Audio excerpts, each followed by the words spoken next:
दोस्तों, अमेरिका से Apache helicopter का आखिरी बैच भारत के लिए चलता है और अचानक से भारत ने इसे वापस भेज दिया। इस रहस्यमयी घटना के बारे में आज की इस वीडियो में डिटेल में बात करेंगे। इसके अलावा हमारी दूसरी खबर पाकिस्तान की खुफिया एजेंसी को लेकर है, जो कि S-400 डिफेंस सिस्टम की खुफिया जानकारी के लिए हाथ पैर मार रही है और इस चीज का खुलासा रूस की तरफ से किया गया है। जानेंगे इन दोनों खबरों के बारे में इस वीडियो में डिटेल में, इसीलिए वीडियो को अंत तक जरूर देखिएगा। पहले बात करते हैं एक ऐसी रहस्यमयी खबर की जिसने डिफेंस जगत को हैरान कर दिया है। 3 AH-64E Apache guardian attack helicopter जो भारत के लिए अमेरिका से रवाना हुए थे, अचानक बीच रास्ते से ही वापस लौट आए। जी हाँ, वो हेलीकॉप्टर जो भारतीय सेना की ताकत बढ़ाने वाले थे, अब फिर से वहीं पहुंच गए जहां से उन्होंने उड़ान भरी थी, यानी कि अमेरिका के एयरपोर्ट पर। सवाल ये उठता है कि आखिर ऐसा क्यों हुआ? क्या कोई तकनीकी खराबी आई या इसके पीछे कोई बड़ा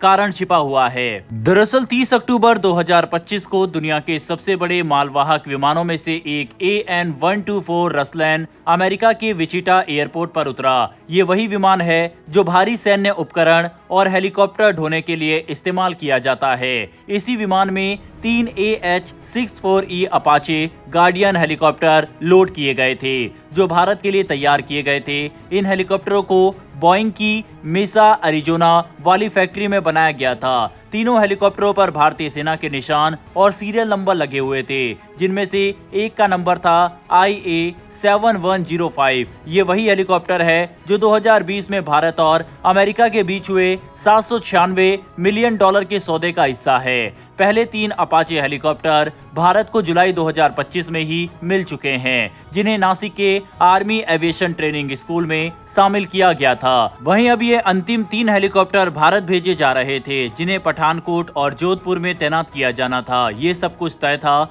विमान ने 1 नवंबर को उड़ान भरी और तय रूट के अनुसार इसी यूरोप के रास्ते भारत पहुंचना था। लेकिन यहीं से कहानी में मोड़ आता है। AN-124 विमान ब्रिटेन के ईस्ट मिडलैंड एयरपोर्ट पर पहुंचा और वहां जाकर रुक गया। सामान्य तौर पर उसे कुछ घंटे बाद आगे उड़ जाना चाहिए था, लेकिन हैरानी की बात यह थी कि ये विमान पूरे 8 दिन तक वहीं खड़ा रहा। किसी को समझ नहीं आया कि ऐसा क्यों हुआ और फिर अचानक 8 नवंबर को विमान ने उड़ान भरी, लेकिन भारत की दिशा में नहीं बल्कि वापस अमेरिका की तरफ। 9 नवंबर को जब ये विमान फिर से विचिटा एयरपोर्ट पर उतरा तो सब हैरान रह गए। वही तीनों अपाचे हेलीकॉप्टर जिन्हें भारत जाना था, अब वापस अमेरिका में उतारे जा रहे थे।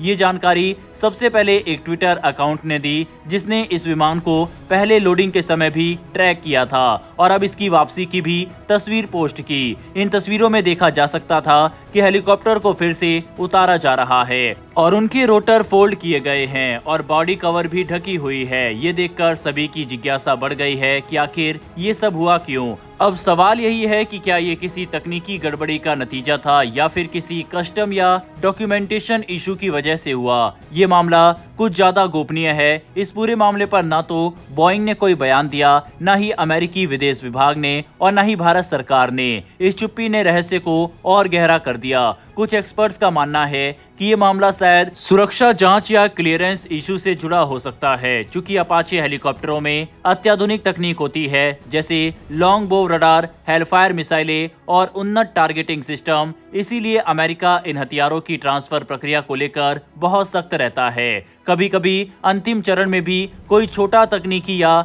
लाइसेंसिंग मुद्दा सामने आ जाता है, जिसके चलते शिपमेंट रोकना पड़ता है। वहीं कुछ लोगों का मानना है कि ये सप्लाई चेन से जुड़ी दिक्कत भी हो सकती है। 2025 में बोइंग की प्रोडक्शन लाइन को कई बार टाइटेनियम की कमी का सामना करना पड़ा था। रूस और यूक्रेन के बीच जारी युद्ध के कारण टाइटेनियम की आपूर्ति पर बड़ा असर पड़ा था। हो सकता है कि शिपमेंट में कुछ पार्ट्स या डॉक्यूमेंटेशन उसी से जुड़ा मामला हो। फिलहाल तीनों अपाचे हेलीकॉप्टर विचिटा एयरपोर्ट पर ही है और खबरें हैं कि उनकी जांच और रीअसेसमेंट चल रही है। उम्मीद की जा रही है कि स्थिति साफ होने के बाद इन्हें किसी दूसरे कार्गो विमान से भारत भेजा जाएगा। जब ये हेलीकॉप्टर आखिरकार भारत पहुंचेंगे तो इन्हें भारतीय सेना के 22वें और 23वें स्क्वाड्रन में शामिल किया जाएगा, जिससे सीमावर्ती इलाके में सेना की ताकत और भी बढ़ेगी। ये पूरा मामला दिखाता है कि वैश्विक रक्षा सौदे कितने जटिल होते हैं। एक तरफ भारी तकनीकी और सुरक्षा नियम, दूसरी तरफ अंतर्राष्ट्रीय राजनीति और सप्लाई चेन की समस्याएं, ये सब मिलकर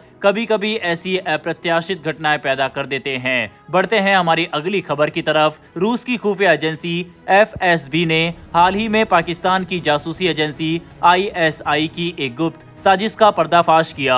ये साजिश रूस से उन्नत एयर डिफेंस सिस्टम और मिलिट्री हेलीकॉप्टरों की डिजाइन चोरी करने की थी। हैरानी की बात यह है कि वह रूस की जमीन पर ISI का पहला जासूसी प्रयास था, जिसे रूस ने पूरी तरह नाकाम कर दिया। रिपोर्ट के मुताबिक रूस के शहर सेंट पीटर्सबर्ग में 7 नवंबर को एक रूसी नागरिक को गिरफ्तार किया गया। यह व्यक्ति रूस की सरकारी डिफेंस कंपनी रोस्टेक से जुड़ा एक इंजीनियर बताया जा रहा है। वो गुप्त दस्तावेजों को चोरी करके विदेश भेजने की कोशिश कर रहा था। FSB एजेंट्स ने उसे एक गुप्त स्थान पर पकड़ा जब वह दस्तावेजों को कोरियर पैकेट के रूप में सौंपने वाला था। इन दस्तावेजों में 500 से ज्यादा पन्ने थे, जिनमें रूस के S-400 एयर डिफेंस सिस्टम और Mi-8 हेलीकॉप्टरों से जुड़ी तकनीकी जानकारी शामिल थी, जैसे इंजन में सुधार, एविनिक्स अपग्रेड और ठंडे इलाकों के लिए बनाए गए स्पेशल मॉडिफिकेशन। ये सब जानकारी अगर पाकिस्तान के हाथ लग जाती तो उसके लिए ये बहुत बड़ा फायदा होता, क्योंकि भारत के पास पहले से ही S-400 सिस्टम मौजूद है और पाकिस्तान उसका तोड़ निकालने की कोशिश में है। FSB की जांच में खुलासा हुआ है कि ये कोई अकेला व्यक्ति नहीं था, ये एक बड़ी जासूसी नेटवर्क का हिस्सा था, जिसे पाकिस्तान की ISI ने तैयार किया था। इस नेटवर्क का मकसद था रूस के इंजीनियरों और टेक्निकल स्टाफ को ऑनलाइन फॉर्म्स या सोशल मीडिया के जरिए फंसाना, उनसे गुप्त जानकारी निकलवाना और फिर उसे तीसरे देशों जैसे तुर्की या UAE के जरिए भेज देना। रूस ने इसे बहुत गंभीर मामला बताया। गिरफ्तारी के बाद क्रेमलिन की तरफ से बयान आया, ये कोई साधारण कोशिश नहीं थी, बल्कि हमारे रणनीतिक संसाधनों पर एक सुनियोजित हमला था। पकड़े गए इंजीनियर को देशद्रोह के आरोप में 20 साल तक की सजा हो सकती है। अब बात करते हैं आखिर पाकिस्तान का इसमें फायदा क्या था। रिपोर्ट्स के मुताबिक ISI जिन हेलीकॉप्टर डिजाइनों को निशाना बना रही थी, वो रूस के 2 बेहद एडवांस वेरिएंट थे। पहला वेरिएंट एक टर्मिनेटर असॉल्ट ट्रांसपोर्ट हेलीकॉप्टर है, जिसमें armour cockpit, night vision compatible system और मशीन गन लगे होते हैं। दूसरा वेरिएंट आर्कटिक इलाकों के लिए बना है, जो -60 डिग्री तापमान तक में उड़ सकता है।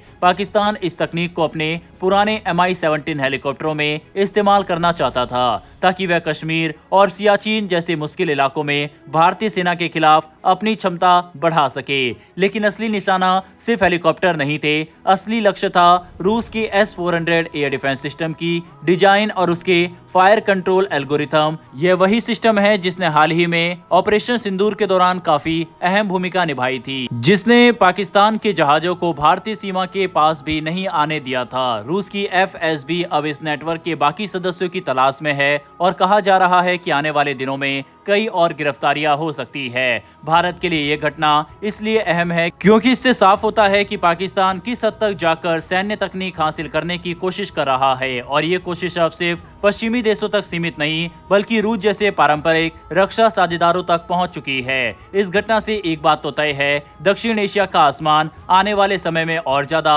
संवेदनशील और कंपटीशन से भरा होने वाला है। भारत के पास पहले से आधुनिक तकनीक है और पाकिस्तान उस अंतर को खत्म करने के लिए हर संभव रास्ता आजमा रहा है, चाहे वह सहयोग से हो या चोरी से। बहरहाल दोस्तों, इस वीडियो में इतना ही। अगर आपको ये इन्फॉर्मेशन और वीडियो पसंद आई हो तो वीडियो को लाइक करके हमारी आने वाली डेली ऐसी वीडियो के लिए नीचे दिए गए सब्सक्राइब बटन को प्रेस कर बेल आइकन को जरूर दबा लें। फिर मिलेंगे ऐसी एक नई वीडियो के साथ। धन्यवाद। जय हिंद, जय भारत।